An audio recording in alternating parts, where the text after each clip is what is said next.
If you work in FP&A, you know this feeling.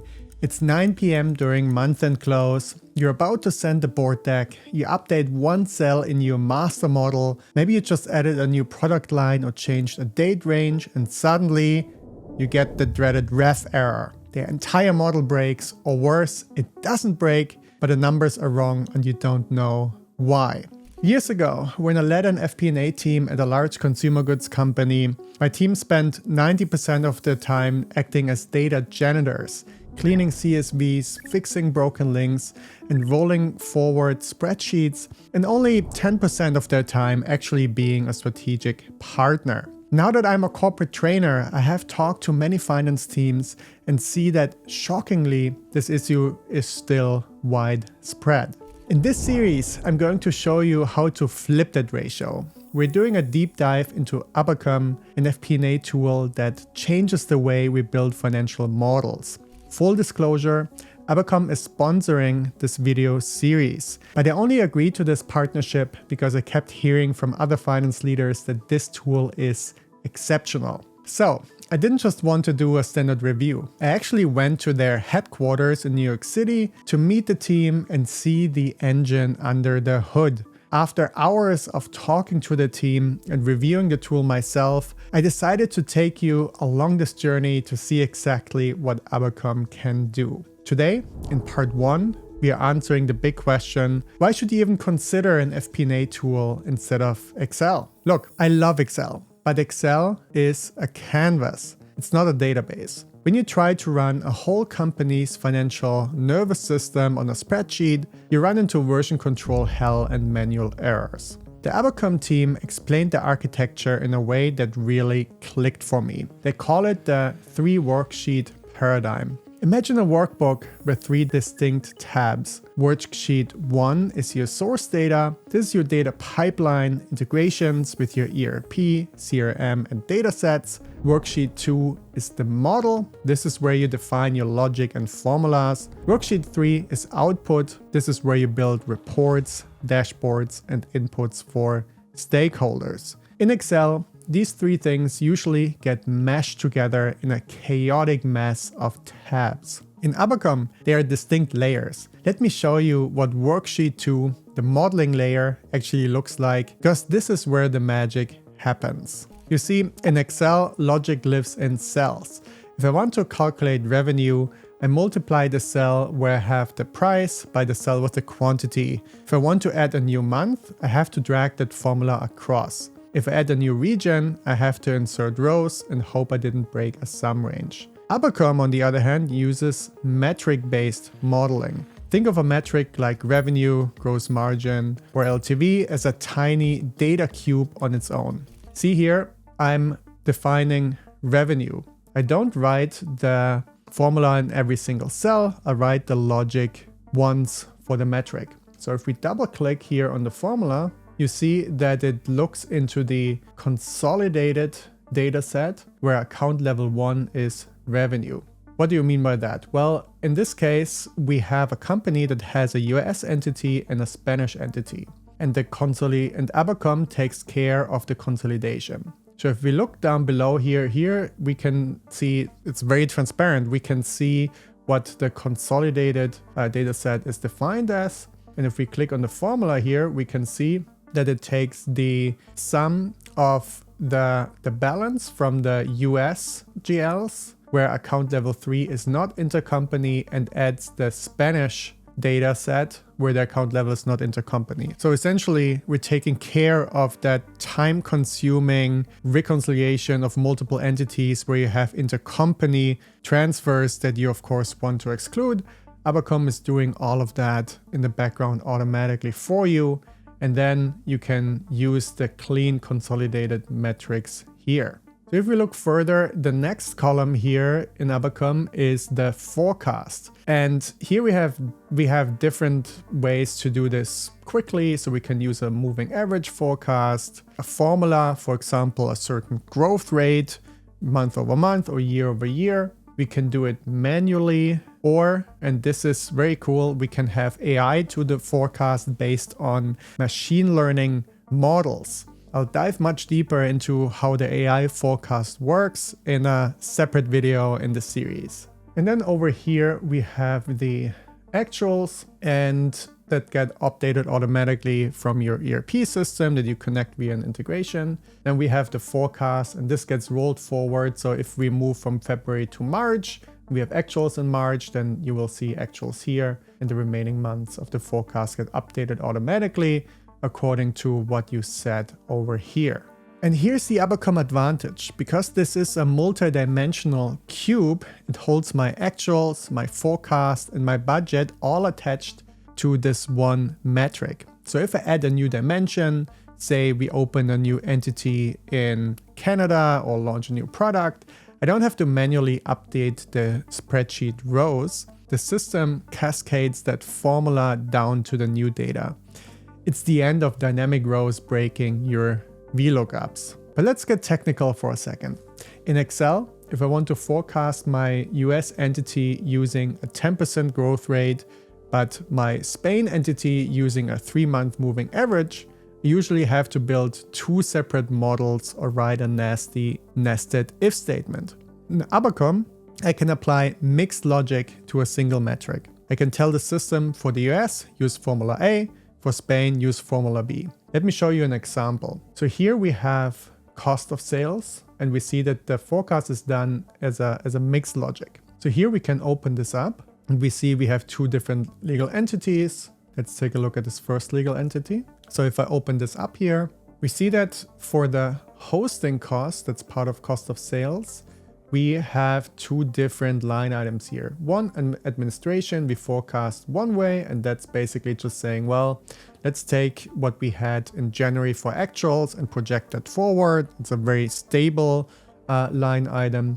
But for the other aspect of hosting, we have a monthly input. So here it's a manual input that we either upload from Excel or that we type. Here in this case, it makes sense because for this specific line item, we are only expecting 1 charge in March, and that's it for the entirety of the year. Maybe that's an annual fee. And this logic with multiple different forecasting methods is incredibly painful to maintain in Excel. I speak from experience here, and Abacum makes that very easy and transparent. But the biggest resistance to leaving Excel is usually trust. When you see a number in a software tool, you think, is this a black box? How is this calculated? In Excel, you can click the cell and trace the dependence. Abacum solves this trust gap with something called the variable diagram, or also called dependency tree. Watch this.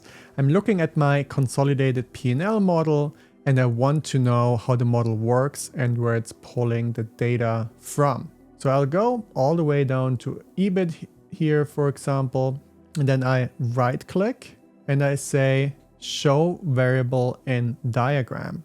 And now it opens up a diagram, and this looks a bit chaotic at first, but when you take a look at it, you'll see exactly what's going on. So EBIT comes, so I hover over here, and now I can see that EBIT comes from depreciation and amortization, and EBITDA. If we go to EBITDA, we can see that it's gross profit, which has revenue and cost of sales and operating expenses. Then I can follow this all the way to the source. So for example, if we keep following headcount costs here, we get to the source, and then with one click, I can take a look at that source file to see what are we getting here. And here I have my headcount assumptions. This is a glass box approach, not a black box. It gives you the audibility of Excel, but with the structure of a database. Finally, let's talk about what we called worksheet 1, the source data. If you're downloading CSVs from NetSuite or HubSpot and copy pasting them into Excel every month, you're wasting your life. And as you can see here, there are dozens of large tools already natively supported, so you can probably get a lot of your data into Abacum with just a few clicks. But what I really like is that they don't force you to abandon spreadsheets entirely if you have offline data. They have an Excel and Google Sheets add-in, and you have the ability to upload Excel sheets and link directly with your Google Sheets. So the Google Sheets integration is here. And if we go to the data sets here, so this is where all our data sits, you see that the source is Excel. And if we open this up here, for example, I can upload an Excel file. So let's say I have a new month of data, and for some reason you're not getting it directly from your ERP system, which is what you would normally do, but you want to upload something from Excel. You simply upload it here, and then you can take a look at what the data looks like when it's processed. And just to show you the before and after, I'll download one of these data sets here.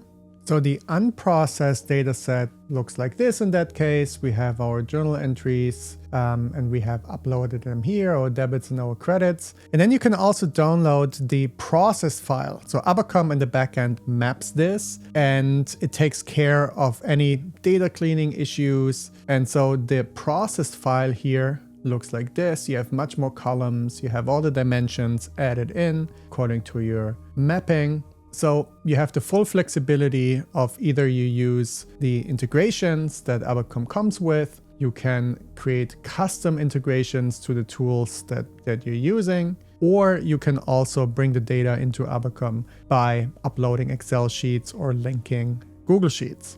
And here's a specific use case that drives finance teams crazy: multi-entity consolidation. Let's say you acquired a company in Spain. The chart of accounts is completely different from your US HQ. So here, if we take a look at the chart of accounts for Spain, we can see that we have the date, we have the accounts, we have the description. So that's how we're receiving the data here. But if we look at the chart of accounts for the US instead, then we see that it has completely different setup. It doesn't even have account numbers here. And in Excel, you would be manually mapping these rows every month, but Abacum handles this through what they call one-to-many dimensions. You can map the Spanish account string and the US account string to a single global revenue line item right here in the data layer.